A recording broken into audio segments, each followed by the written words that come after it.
जब आप मैसूर की तरफ से आते हैं तो लगभग 20 किलोमीटर चलने के बाद ये जगह आती है। ये है एक छोटा सा तालुका है, मतलब एक तरह का आप सब डिवीज़न कह सकते हो, और डिस्ट्रिक्ट लेवल से छोटा। और यहाँ लिखा हुआ है welcome to historical town Srirangapatna, और ये कर्नाटका स्टेट में पड़ता है, मैसूर डिस्ट्रिक्ट में। ये रोड सीधे मुझे वहीं ले जाएगा। तो वहाँ चल करके 3 चीज़ें हैं टीपू सुल्तान से जुड़ी हुई। एक है गुम्बज, और एक है दौलत बाग और दौलत दरिया बाग, और तीसरा है टीपू सुल्तान का फोर्ट, वो जगह जहाँ उन्हें शहादत मिली थी अंग्रेजों के द्वारा। तो वो तीनों जगह हम कवर करेंगे।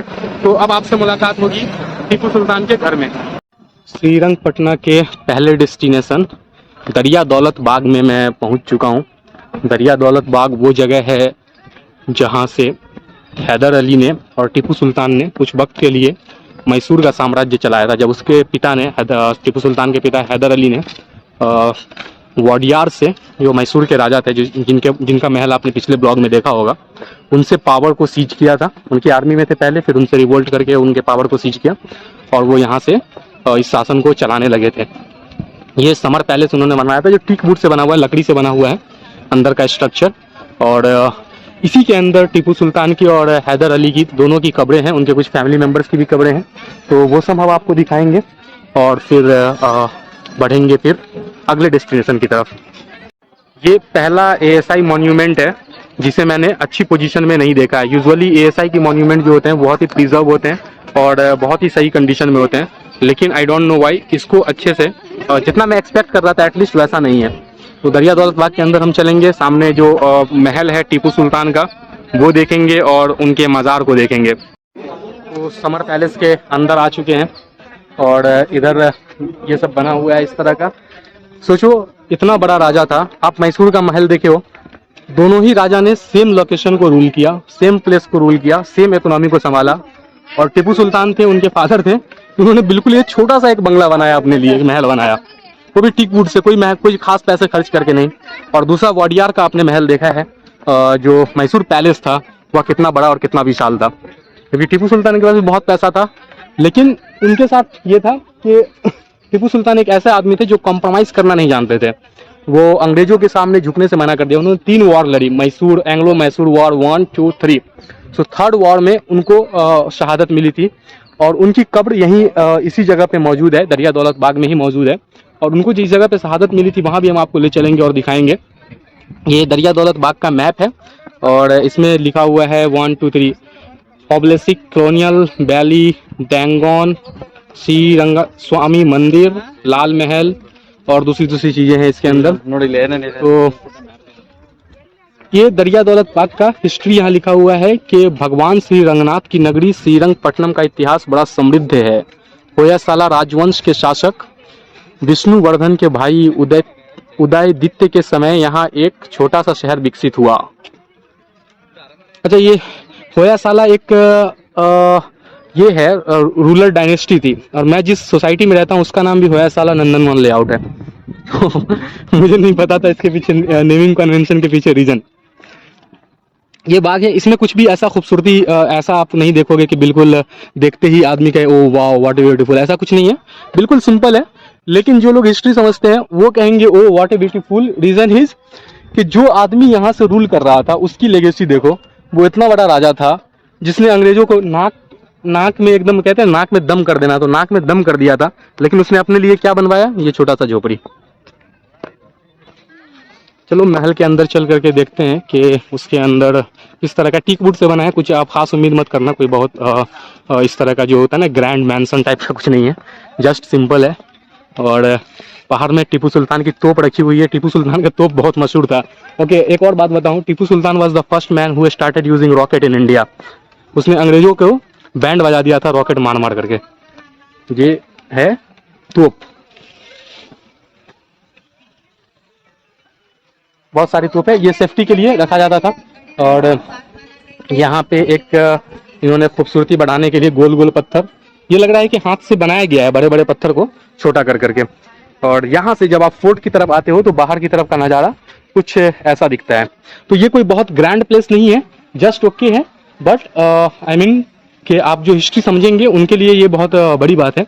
यहाँ चलो अब हम इसके अंदर आपको दिखाते हैं। ये रहा वो एंट्री।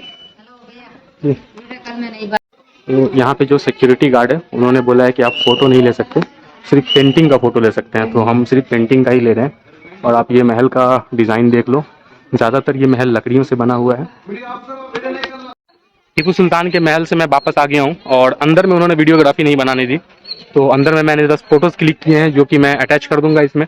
और आप देख सकते हैं अंदर के सीन, फोटो अलाउ था, वीडियो अलाउ नहीं था। अब मैं चलता हूँ यहाँ से अगले डेस्टिनेशन, टीपू सुल्तान का जो मकबरा है और हैदर अली का, वहाँ चलते हैं और आपको दिखाते हैं।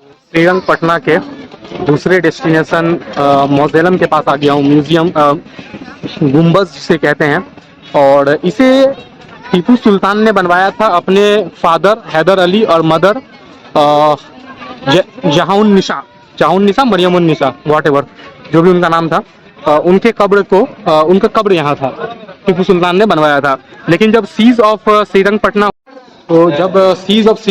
हुआ और अंग्रेजों ने टीपू सुल्तान को शहीद कर दिया उनके फोर्ट पे, तो उसके बाद उनको भी यहीं दफनाया गया। पहले यहाँ हैदर अली और उनके टीपू सुल्तान के पिता हैदर अली और उनकी माँ का कब्र हुआ करता था, टीपू सुल्तान ने बनवाया था। लेकिन बाद में उनकी भी कब्र यहीं पे बनाई गई और उनके फैमिली के कुछ और भी मेंबर की कब्रें हैं। और इसे पर्सियन आर्किटेक्ट में बनाया गया। 1791 में टीपू सुल्तान को अंग्रेजों ने मार दिया था। आपको हिस्ट्री के हिसाब से एक बहुत रोचक आपको मैं फैक्ट बताऊं कि इंडिया में सिर्फ 2 ही रूलर ऐसे हुए हैं जो अंग्रेजों से लड़ते हुए शहीद हुए हैं, सिर्फ 2। एक झांसी की रानी लक्ष्मीबाई जो 1857 की क्रांति के आसपास ग्वालियर के घराने के जो आज के हैं सिंधिया परिवार, उनकी गद्दारी की वजह से वो मारी गई। दूसरे टीपू सुल्तान जो कि अपने ही कुछ लोगों की गद्दारी की वजह से वो मारे गए। ये इन 2 के अलावा जितने भी राजा थे उन्होंने कभी भी खुल करके, या ज़्यादातर तो अंग्रेज के साथ ही थे, जो 2-4 थे भी वो कभी भी खुल करके अंग्रेजों से लड़े नहीं। उन्होंने अपनी सेनाएं जरूर भेजी, लेकिन टीपू सुल्तान ने 4 वार लड़ा है, एंग्लो मैसूर 1, 2, 3। उसके अलावा फिर सीज ऑफ श्रीरंगपटना ये चौथा वॉर था, जिसमें तीसरी वॉर में उनकी हार हुई थी और चौथे में उन्हें मार दिया गया। ये कब्र सब है उनके फैमिली मेंबर के लोगों की, यहाँ आप देख सकते हैं। और अंदर में मेन कब्र जो है उसी में से कोई एक, मुझे एग्जैक्टली नहीं पता नहीं, यहाँ पर बोर्ड होगा तो मैं बता दूंगा। तो वो कब्र जो है वो टीपू सुल्तान की कब्र है, उनकी मज़ार है। तो इसके अंदर बड़े बड़े गेट लगे हुए थे और बहुत सारी डिज़ाइनिंग वगैरह थी। लेकिन चोर बाज़ार जो है लंदन का, लंदन म्यूज़ियम दुनिया का सबसे बड़ा चोर बाज़ार, वहीं अब वो है, क्योंकि चोर उसे उठा करके यहाँ से लंदन ले गए। तो इसके अंदर आने की कोई फीस नहीं लगती है। और यहाँ पे तो इसमें एग्जीबिशन लगा हुआ है, लेकिन हमने शूज़ उतार दिया है, तो मैं अभी वापस जब आऊँगा इधर से अंदर से तो फिर जाएंगे शूज़ पहन के, वहाँ पे कचरा बहुत है। तो ये है मौज़ेलम, मेन मौज़ेलम, और टीपू सुल्तान की कब्र इसके अंदर है, टीपू सुल्तान उनके फादर की। और ये एक मस्जिद अक्सा भी है, और उनके फादर मदर की और टीपू सुल्तान की कब्रें अंदर है। ये जो आप डिज़ाइन देख रहे हो ये पर्सियन आर्किटेक्चर है, पर्सियन स्टाइल में बना हुआ है। ये सब जितनी भी कब्रें हैं उनके फैमिली के लोगों की कब्रें हैं, टीपू सुल्तान के फैमिली के जो लोग थे उनकी कब्र है।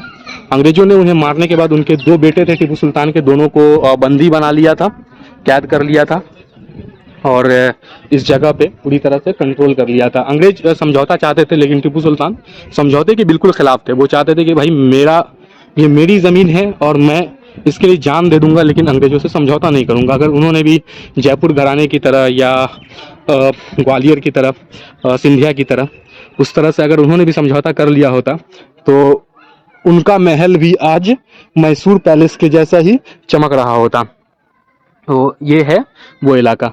अब मैं इससे निकल करके एग्जीबिशन की तरफ जाऊंगा और देखूंगा उसमें क्या है दिखाने लायक। अच्छा, ये मस्जिद तो शायद मैंने आपको दिखाई दिया है। और फिर आपसे मुलाकात करूंगा मैं।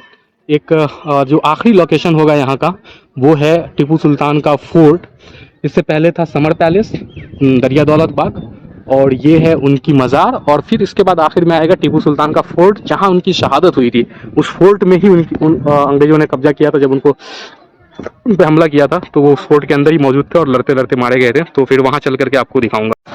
टीपू सुल्तान फोर्ट के अंदर हम एंट्री कर रहे हैं। आपको ये रूइंस वगैरह देख के समझ में आ रहा होगा इस जगह का हिस्टोरिकल इम्पोर्टेंस। ये सामने गेट है और इसी गेट से हम अंदर जाएंगे। अभी मैं स्कूटी पे हूँ इसलिए मेरा फेस शायद आपको ना दिख रहा हो, और ये सारे रूइंस उसी के हैं, टीपू सुल्तान फोर्ट का ही है। तो हम चल करके अब अंदर आपको दिखाते हैं टीपू सुल्तान का फोर्ट।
हम आए थे टीपू सुल्तान फोर्ट की तरफ, लेकिन हमें कुछ और दिख रहा है इधर। थॉमस इनमन काल कोठरी, ये काल कोठरी है जिसे टीपू सुल्तान ने बनाया था और बाद में अंग्रेज़ों ने यूज़ किया। और पीछे एक टेम्पल है, इधर भी कोई स्ट्रक्चर है हिस्टोरिकल, तो हम उधर नहीं जाएंगे। और इधर लाइक एक टेम्पल है, तो उधर हम अभी जाएंगे नहीं। हमें तो जाना बेसिकली था टीपू सुल्तान फोर्ट में, तो बाहर निकल करके फिर किसी से पूछते हैं भाई फोर्ट किधर है, और फिर फोर्ट के अंदर जाएंगे। टीपू सुल्तान का महल तो नहीं मिला, लेकिन टीपू सुल्तान का डेथ पैलेस मिल गया। ये वो जगह है जहाँ पे लड़ते लड़ते टीपू सुल्तान शहीद हो गए थे। तो मैं चल करके आपको इसको दिखाता हूँ। ये वो जगह, इधर से एंट्री कर रहे हैं हम, और ये एक प्रोटेक्टेड मॉन्यूमेंट है जिसके अंदर शूज़ वगैरह अलाउ नहीं है। इसी जगह पे टीपू सुल्तान का डेड बॉडी पाया गया था। उसने बताया कि आगे से आप राइट ले लो तो फोर्ट आ जाएगा, तो हम फोर्ट की तरफ जाएंगे। ये वीडियो लेने से मना कर रही थी, लेकिन एक भाई साहब है लोकल, वो कह रहे अरे ये पागल है, इसकी मत सुनो। तो ये लिखा हुआ है कि यह वह स्थान है जहाँ टीपू का शव पाया गया। तो ओवरऑल देखने में ये जगह ऐसी है। तो अब हम चल रहे हैं फोर्ट की तरफ, जैसा कि हमें सिक्योरिटी गार्ड ने बताया है, उधर चल रहे हैं। यहाँ वीडियो बनाना अलाउ नहीं था, तो वीडियो मैंने ज़्यादा बनाया नहीं। तो ये उस फोर्ट के उस एरिया के सामने का ये तस्वीर है। तो आपसे अब मुलाकात करते हैं, देखते हैं फोर्ट पहुँच पाते हैं कि नहीं, पता नहीं। शायद अगर फोर्ट पहुँच पाए तो फोर्ट पे आपको दिखाएंगे, अगर मुझे मिल गया तो। काफ़ी मशक्क़त के बाद फाइनली हमें टीपू सुल्तान का महल मिल गया, फोर्ट मिल गया, और हम इसके अंदर अभी जा रहे हैं। तो सबसे पहले जब एंट्री करते हैं तो सामने लिखा हुआ है कर्नल बैली कारागिरी, मतलब कर्नल बैली ने अपना एक ये बनाया था। ये क्या हुआ एक्चुअली, जब टीपू सुल्तान का श्रीरंगपट्टनम सीज हो गया, तो उसके बाद जब अंग्रेज़ों ने यहाँ जुल्म ढाना शुरू किया, फिर वो इसको अपना ज़्यादातर फोर्ट को उन्होंने अपना ये बना लिया था, बैरक टाइप का बना लिया था। तो उसी में से एक इसको भी बना लिया था, और यहाँ पे वो अपने इसको रखते थे, काल कोठरी टाइप का बना रखा था। पीछे भी हमने आपको एक काल कोठरी दिखाया था, वो भी किसी का था, और ये एक कर्नल बैली का था। यह काल कोठरी रंगनाथ स्वामी मंदिर के उत्तर और टीपू महल के समीप है। आयताकार गढ़ सुल्तान बतेरी के नाम से जाना जाता है। तो सामने रंगनाथ टेम्पल है, ये जो कैंपस आप दिख रहे हो ना, इसी के अंदर में रंगनाथ टेम्पल है, जिधर हम गए नहीं हैं। तो अगर उधर भी गए तो वो भी आपको दिखा देंगे। यहाँ लिखा हुआ है in this dungeon were confined for many years the British officers taken prisoners by Tipu Sultan. अच्छा, ब्रिटिश ऑफिसर्स, बहुत सारे ब्रिटिश ऑफिसर्स को भी टीपू सुल्तान ने अपना प्रिजनर बना रखा था इस जगह पे। ये है वो काल कोठरी। तो चलिए उसके नीचे और आपको दिखाते हैं। ये हम काल कोठरी मतलब वो जगह जहाँ पे प्रिजनर्स को ला करके रखा जाता था। देखो इसके अंदर प्रिजनर है और चारों तरफ से सिक्योरिटी है, तो वो काफ़ी लाइक एक किस्म का टाइट मामला होता था कि कोई यहाँ से भाग नहीं सकता है, और उस पर बहुत ही कड़ी नज़र रखी जा सकती थी। तो ये देख लो, ये एंट्री है काल कोठरी का। ज़्यादा हाइट भी नहीं है इसका, और ये यहाँ पे ये देखो इस तरह से ये काल कोठरी बना हुआ है, और टीपू सुल्तान का ये रखा हुआ है, क्या बोलते हैं उसको, तोप रखा हुआ है टीपू सुल्तान का। और ये सोचो टीपू सुल्तान ने कब डेवलप किया था, और इसीलिए अंग्रेज लोग उनसे ना थोड़ा बच के रहते थे कि टीपू सुल्तान उस टाइप के लोग नहीं थे जो अंग्रेजों के आओ भगत में लगे रहे। लोगों ने भरपूर बर्बाद किया है मॉन्यूमेंट को। आप देखो दीवारों का क्या हाल कर रखा है लोगों ने। अब मैं टीपू सुल्तान फोर्ट से निकल रहा हूँ और ये आखिरी जगह होगी, क्योंकि फोर्ट बहुत बड़ा है। ये जितने दूर आप ये बैरिकेटिंग है बिल्कुल एंड तक, लगभग 1 किलोमीटर तक, 1.5 किलोमीटर तक, जहाँ भी आपने पिछले ये देखा था उसका डेथ प्लेस, वहाँ से लेकर के यहाँ तक फोर्ट बहुत लंबा चौड़ा है, लेकिन रूइंस में है, इसमें कुछ बचा नहीं है, अब सब कुछ खत्म हो चुका है। और सिर्फ एक ये बचा हुआ था जो अभी आपने देखा काल कोठरी, उसके अलावा और कुछ बचा नहीं है। ये सब दीवारें सिर्फ रह गई हैं। और मुझे एक कॉन्सेप्ट ही समझ में नहीं आया कि ये स्ट्रेट दीवार है, उसके दूसरे तरफ क्या ये ज़मीन पे रहता होगा खुले में? आई डोंट नो यार, पता नहीं यार, इस दीवार के पीछे कुछ रहा होगा। मैं देखता हूँ उस दीवार के पीछे झांक करके, तो मुझे तुंगभद्रा रिवर दिखता है और कुछ नहीं दिखता दूसरे साइड। आप देखो इधर तो अच्छा अच्छा है, इसके अंदर भी स्ट्रक्चर है। Okay okay, there are structures man. देखो इसके नीचे भी स्ट्रक्चर है, हो सकता है उस सब में रहा हो। पीछे नदी भी है, अगर आप देख पाओ यहाँ तो नदी भी है, हो सकता है इसी के अंदर घर वर बना रहा हो और उसी के अंदर ये लोग रहे हों। तो अब निकलते हैं यहाँ से और आपसे मुलाकात होगी किसी नए शहर में, नए लोकेशन पे। और आज के लिए इतना ही। मैं उम्मीद करता हूँ कि आपको ये सीरीज़ मैसूर का और श्रीरंगपटना का ये सीरीज़ आपको पसंद आया होगा। तो अगर आपको अच्छा लगा हो तो आप मुझे सपोर्ट कर सकते हैं। 5 या 10 सेकंड लगेंगे आपको लाइक और सब्सक्राइब करने में, लेकिन मेरे लिए एक बड़ा मोटिवेशन होगा। So thank you so much and bye and have a nice day.